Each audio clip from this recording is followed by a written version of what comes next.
Selamat siang, Bapak dan Ibu. Perkenalkan, saya Arneta Julianti. Di sini saya bersama rekan kelompok saya akan mempresentasikan tentang implementasi manajemen perubahan PT Kereta Api Indonesia sebelum dan setelah kepemimpinan Ignatius Jonan selaku Direktur Utama PT Kereta Api Indonesia tahun 2012 hingga 2014. Di sini saya bersama 3 orang teman saya, ada Lisa Cynthia Putri Damani, Muhammad Umar Karaman, dan Saiful Anwar.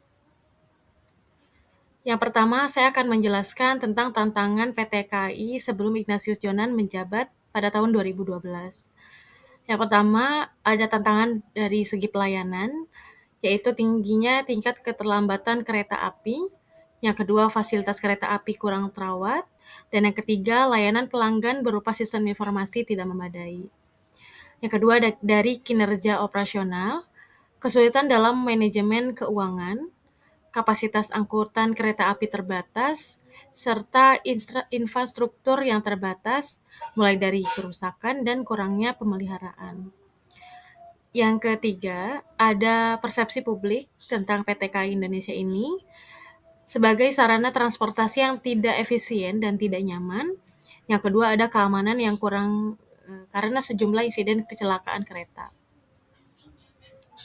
Selanjutnya ada kebijakan dan langkah-langkah perubahan pada kepemimpinan Ignatius Jonan tahun 2012 hingga 2014. Yang pertama ada modernisasi sistem tiket. Awalnya, tiket dijual secara manual di loket yang rentan dengan kebocoran pendapatan dan praktik calo yang mengerugikan penumpang. Langkah-langkah yang diambil oleh Jonan yaitu pengendalian sistem tiket elektronik atau e-ticketing.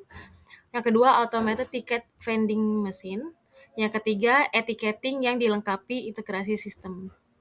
Selanjutnya ada penertiban pedagang asongan. Awalnya sering dipenuhi pedagang asongan yang berjualan di dalam kereta dan sekitar stasiun. Untuk langkah-langkah yang diambil oleh Jonan yaitu penertiban pedagang asongan, pengalihan pedagang ke daerah khusus atau ke area khusus. Ketiga, ada penegakan hukum dan keamanan. Selanjutnya ada perbaikan fasilitas. Banyak fasilitas PT KAI yang mengalami kerusakan, kurang terawat, dan tidak memenuhi standar kenyamanan. Langkah-langkah yang diambil oleh Jonan yaitu perbaikan stasiun vital, mulai dari renovasi gedung stasiun, penambahan fasilitas umum, dan pembersihan area.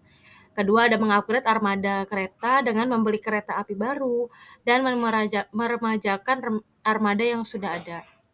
Yang ketiga, ada meningkatkan pengawasan kebersihan di kereta dan stasiun. Selanjutnya akan dijelaskan oleh teman kelompok saya. Terima kasih. Selanjutnya, hasil dan dampak perubahan. Yang pertama, dampak pada pelanggan. Penumpang akan merasa peningkatan kenyamanan, keamanan, dan efisiensi layanan. Jumlah penumpang meningkat signifikan, terutama di kelas ekonomi, dan tingkat kepuasan pelanggan naik dari rata-rata 60% menjadi 85% dalam survei tahun 2014. Dampak pada karyawan, yaitu lebih profesional dalam melayani pelanggan, budaya kerja yang lebih tertib dan efisiensi tercipta. Yang ketiga, dampak pada profitabilitas. Pendapatan PT KAI naik sekitar 20% per tahun selama masa kepemimpinan Ignatius Jonan. Biaya operasional dapat ditekan melalui efisiensi sistem. Yang keempat, dampak pada reputasi. Persepsi publik berubah menjadi positif. PT KAI menjadi model transformasi yang sukses. Kemudian ada analisis implementasi manajemen perubahan oleh PT KAI. Yang pertama dari Lewins Change Model. Ada unfreeze dengan membangun pemahaman di internal perusahaan. Yang kedua ada sosialisasi intensif pada karyawan mengenai visi perubahan. Selanjutnya ada change, implementasi kebijakan baru, modernisasi tiket, penertiban pedagang asongan, perbaikan infrastruktur, komunikasi yang jelas kepada pelanggan dan karyawan, dan penggunaan teknologi untuk meningkatkan efisiensi operasional. Yang ketiga ada refresh, komunikasi yang jelas kepada pelanggan dan karyawan, penggunaan teknologi, melakukan evaluasi rutin, dan menjaga kepuasan pelanggan melalui survei berkala dan inovasi layanan. Yang pertama ada sense of urgency, menunjukkan urgensi perubahan melalui data kinerja PT KAI yang buruk. Kemudian ada ensure new approach in the culture, perubahan yang dilakukan menjadi bagian budaya organisasi melalui standar operasional. Kemudian ada build a guiding coalition, yaitu membentuk tim inti yang terdiri dari manajer dan pemimpin kunci. Kemudian ada communicate the vision, sosialisasi kepada karyawan melalui pelatihan dan pertemuan. Ada generate short term wins, yaitu quick wins, seperti penghapusan pedagang asongan di kereta. Ada develop a vision and strategi dengan visi menjadikan PT KAI sebagai moda transportasi yang modern, aman, nyaman, dan andal. Ada strategi untuk modernisasi teknologi, peningkatan fasilitas, dan pembaruan budaya kerja. Yang terakhir ada consolidate gains and produce more change, yaitu langkah-langkah sukses awal yang dijadikan landasan untuk perubahan yang lebih besar. Selanjutnya akan dibacakan oleh Mas Umar. Baik, di sini saya akan menjelaskan terkait perbandingan kondisi sebelum dan sesudah perubahan, yaitu sebelum masa jabatan tahun 2012 hingga masa jabatan tahun 2014. Ya, ada beberapa aspek, yaitu aspek pelayanan, keamanan, fasilitas, jumlah penumpang, reputasi publik, dan profitabilitas. Ya.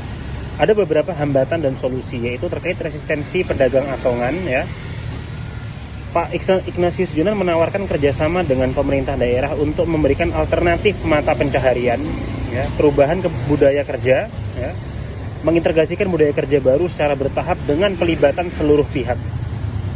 Adapun adaptasi teknologi oleh karyawan, yaitu beberapa karyawan kesulitan beradaptasi dengan sistem digital, ya, maka solusinya adalah memberikan pelatihan intensif untuk meningkatkan kompetensi teknologi.